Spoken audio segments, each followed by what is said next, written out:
Magpapagupit kami guys, guys. so Ni Kai. samahan niyo kami magpagupit ng aking anak dito sa Dawson Creek guys. Yes, andito po kami sa Dawson Creek kasi aside sa magpapagupit kaming mag-ina, so mayroon din kaming pupuntahan o kukunin na sulat doon sa dating tinitirahan namin. Tapos mayroon din po akong appointment sa iba. Kaya double o triple purpose na rin yung pagpunta namin dito sa Dawson Creek. So marami din kaming ginawa guys.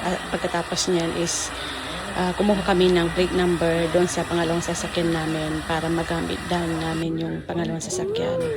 Pagkatapos nun, nag-drive na rin po ako. Kaya sobrang pagod itong araw na to guys. So finally, yan na yung pangyayari sa ating buhok after nung nagpagupit ako.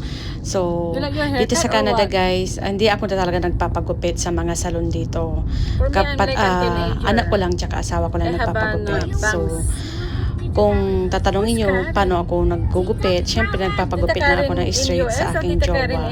So, first time in my life dito sa Canada na magpagupit talaga dito sa salon. So, naisipan ko na rin magkaroon ng bangs kasi feeling ko parang teenager ba? Nagti-teenager ba yung feeling natin? Kaya tinry ko lang pong magkaroon ng bangs.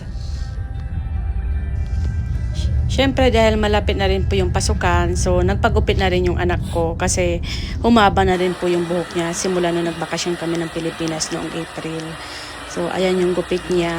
Wala kasing magandang artihan na gupit pang bata. So yan lang yung napili ng anak ko guys. Maraming salamat po ulit sa nanood. Bye!